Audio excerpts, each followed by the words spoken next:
Okay. All right.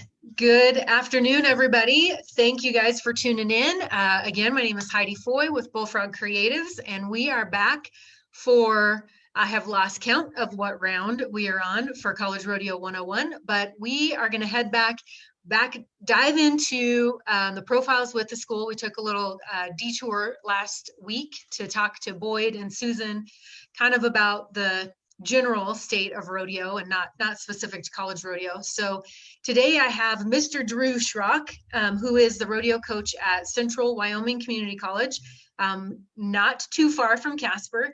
Drew, thank you so much for joining us today. We greatly appreciate your time and greatly appreciate your information. Yeah, thank you. So let's just kind of kick it right off. Drew, while you are answering this question, I'm going to pull us up on Facebook, make sure we don't miss any questions. Can you talk to me a little bit about the community that CWCC is located in and maybe a little bit about campus life? Yeah, so CWC is located Riverton, Wyoming, just on the other side of the mountain from Jackson Hole. But the community itself is very ranch, ag oriented, a lot of farming around here. And so we have a lot of support for our rodeo program right here. Perfect. Perfect. So Drew, how long have you been coaching at in Riverton? Oh man, I think this is going on my 9th season, and I was the assistant coach 1 year before that, 8th or 9th. Yeah, 2012 was my first CNFR that year. So yeah, whatever that is my 8th year. Wow. So time really does fly. I feel like it goes much faster. For those of you that do not know, I got kids coming in. Cookies. For those of you that do not know, Drew and I actually high school rodeoed together, went separate ways in college, but he and my brother were pretty much attached at the hip. So we have a long line of history. So Drew, why don't you get out of here? Why don't you tell us about the school a little bit and maybe hit on some of the academic majors that a lot of the rodeo kids you see come through kind of focus on? Okay. Yeah, so the school, as far as rodeo program goes, we're part of the athletics of Central Wyoming College. And there's 6 different teams besides us. Athletics are a big deal at CWC. The students are required to do fundraisers. They're required to help out with the rest of the athletics as far as like helping run their gates and things like that. So we are very much a big program on campus. We're not just shoved aside. It's just a rodeo team or rodeo club. We're actually looked at as a team and expected to conduct ourselves in that manner. So yeah, we have a year-long practice that workout program. It's a full-fledged college team. When they leave here, if they work hard, they're going to get something out of it. Perfect. As far as the programs go, I'm glad that you asked that because CWC just started. We're the first junior college in Wyoming to get a Bachelor Science degree. So we're actually a 4-year. We've got that 4-year program, and then I've seen a lot of the girls go through the nursing program, which is really cool. We'll be able to keep them for 4 years, even though they're super busy their 3rd and 4th year. And then a lot of the guys take welding, ag. Those are probably the biggest ones. There we go. So that's a really good asset for y'all to have, not just at the school and for the kind of surrounding area, but also for your rodeo program. I think having that bachelor's degree available right there at the 2-year, that's going to kind of give you just a couple more years with those girls. Sure. Yeah, girls and guys now, which is huge when you're competing against these other universities. And you know, there's a big difference between a freshman and sophomore, and then even bigger difference between a sophomore and senior. So yeah, don't tell them that. They don't want to hear that. But once you get up there, then you kind of see it. But it definitely will help strengthen the program. So how old is that? Is that new? Yeah, this was last spring was when we went through all the testing and made sure that we were going to be able to do it. And so this fall will be the start of those programs. Very cool. So, talk to me a little bit about kind of on-campus living. I know I've talked about it every time, you know, sometimes when sometimes when freshmen come in, there's a requirement that you have to live on campus. Is that the same there with you guys? I don't require that just for the simple fact that there's a lot of places around here that for boarding horses. And if these kids can find a good place to keep their horses and they can be right there with them, absolutely. What I have found through the years though, the last couple years, we're getting most kids to live on campus and they like it. And I just seen them live on campus. We have a great meal plan. The cafeteria there, the food is amazing. It really is. And so I like that they're right there. We have a 6:30 in the morning workout deal. So it's nice. They can just jog over there. We can work out and then they can go back and get ready for classes. So I really push for them to live on campus, and we have apartments that just the rodeo team live together. So 3 or 4, whatever, live in an apartment together. So I like that. That's great. That's a huge benefit. I mean, I think the living on campus does, it just kind of takes that piece out of the worry and the stress of, I mean, one, you're going to college for the first time, you're on your own, being able to kind of take that stress out, but then also the housing that's specific for the rodeo program, I mean, that's a kind of a whole new piece. I feel like also kind of takes another element of stress out, like who's my roommate going to be? Are we going to get along? Are we going to have anything in common? So those are really, really great assets to have for your school and for your program too. Yeah, and it really it eliminates the fact of having like an outsider that I don't really have control over, living them in a different house off off campus. Mhm. This way, it's just the rodeo kids. We have a special schedule, and it's nice that they're able to. They don't have to worry about that. You know, they're up early and then they practice late at night. So it keeps everybody kind of going in the same direction. Yeah. So talking about that schedule, Drew, what does kind of what's a standard day look like for you guys? I mean, when you're in the meat of it, you know, when are you practicing? When are they going to school? You know, are you guys doing other things as a team besides just that practice element? So during season, we have 2 days a week workout that start at 6:30 in the morning. We'll do that 2 days a week and encourage them if they want to go more than that, that's fine. Obviously, right after that, they have classes. Our practice start at around 4 o'clock. Whenever I can kind of get them out of class and in there and get going, we'll finish about 7, and then they have the rest of the evening, eat dinner, and do homework and do it again. Off season, we work out 4 days a week, Monday through Thursday. We have practices Monday through Thursday that start at 5 o'clock, generally run till about 8. And on Fridays, we're from noon to 3.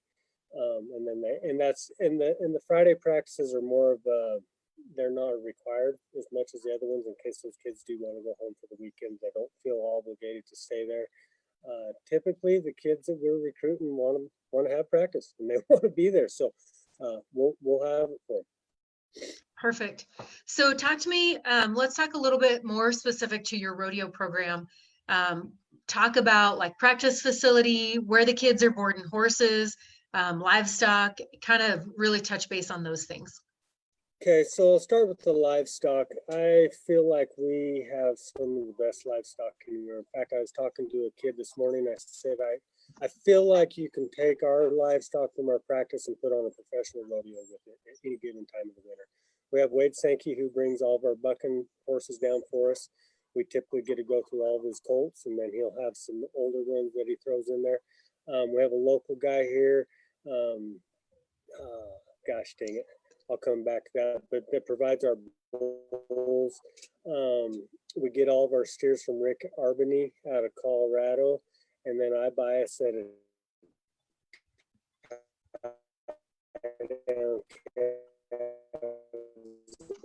in the fall we break away an indoor and an outdoor. Right here, really, we're able to practice outside during season pretty regularly. We don't get kicked inside due to the weather, it's generally the time change in the fall that gets us. And then in the spring, we're typically outside in the middle of March on. But our little indoor barn that we have, it's heated and it works well for everything except for maybe barrel patterns and team open. And hopefully that the new facility comes up pretty soon, and then we won't have that issue anymore either. So. Yeah, so I've run barrels way back in the day. It's been a while. I remember the one year I was in Powell and you and Sean were there in Riverton. We had a match rodeo between Central Wyoming College and Northwest College, and we competed in that little indoor barn. But it's definitely a nice facility for boarding horses and for practice year round. So it's not impossible, but it's definitely not ideal by any means for barrels. Right. For barrels, but you can always turn a barrel and call it good. So yep. Just as long as you have somewhere to trot, I think you're good. Yeah. Yeah. And so we get along there. And then to add to that, so the boarding horses, there's stalls and runs right there at the barn that the kids can keep their horses at. The one thing that I don't promote there is we don't have automatic waters. So I've located some places that are real close by that a lot of the rodeo kids, and it's the same amount of money. It's, what it would cost to keep them there at the barn or outside facility. Same money, you just have to trailer them in, but I like the fact of having the automatic waters in the wintertime. So kind of helps eliminate some of that colic deal. Yeah, for sure. So is there, are you done recruiting for this fall season? And if not, do you have scholarship money available for those kids that are watching? Maybe they don't have any plans yet.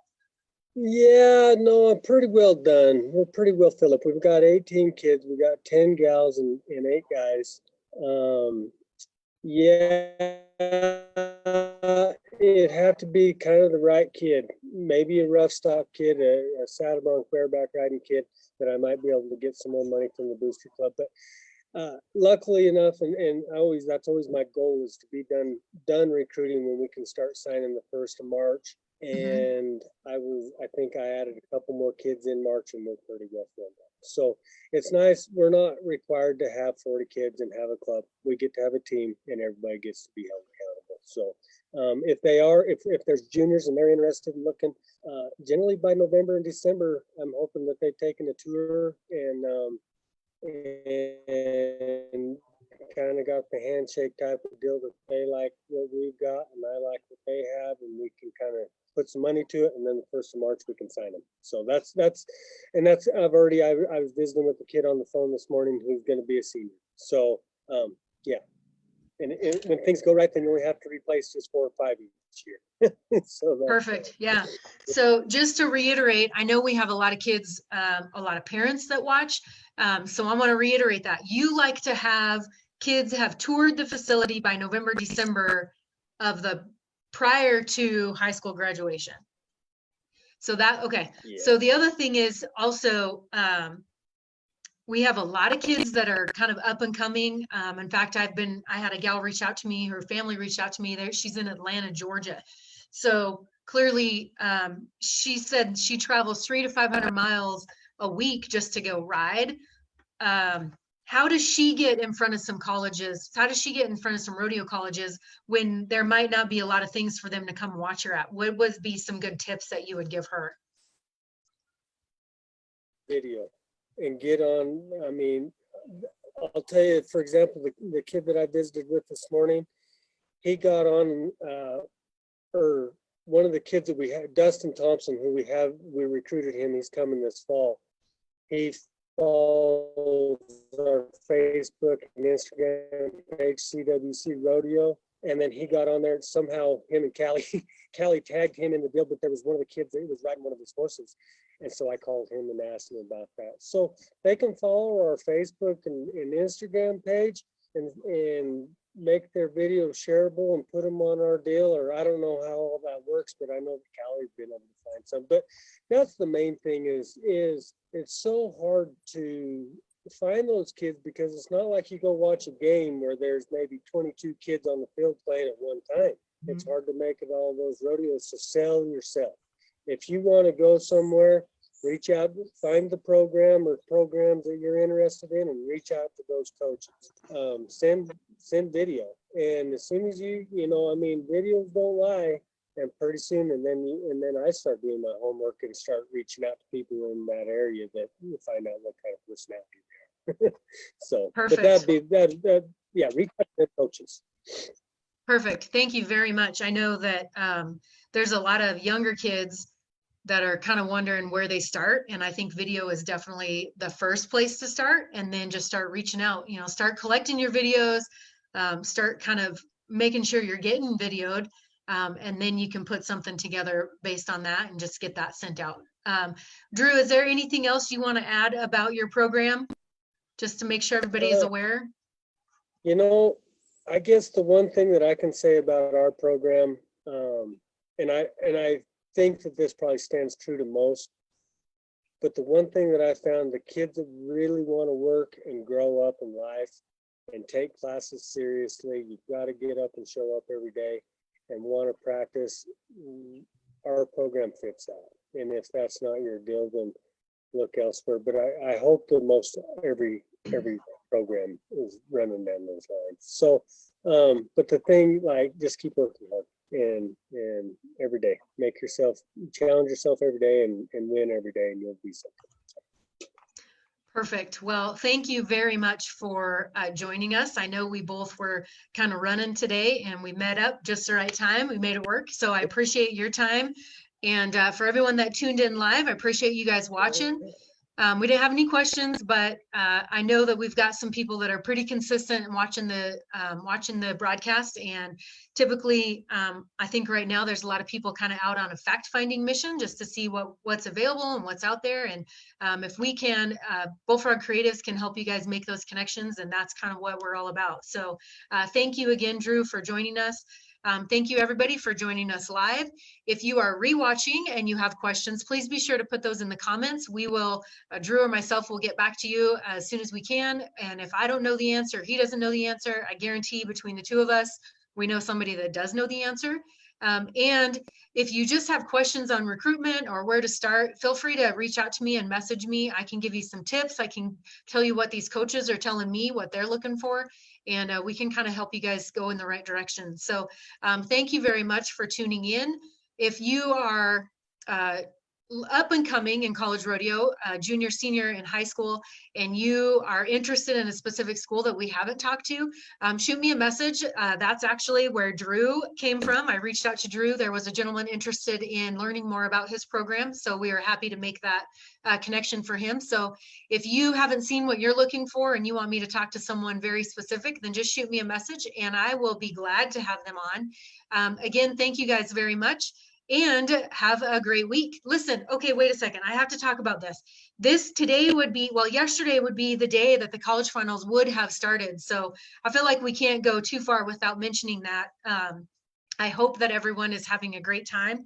I can tell you that the city of Casper is feeling a little strange this year without that, with that void, but we are gearing up and looking forward to having the college finals back next year and having everybody back in town, coaches and student athletes alike.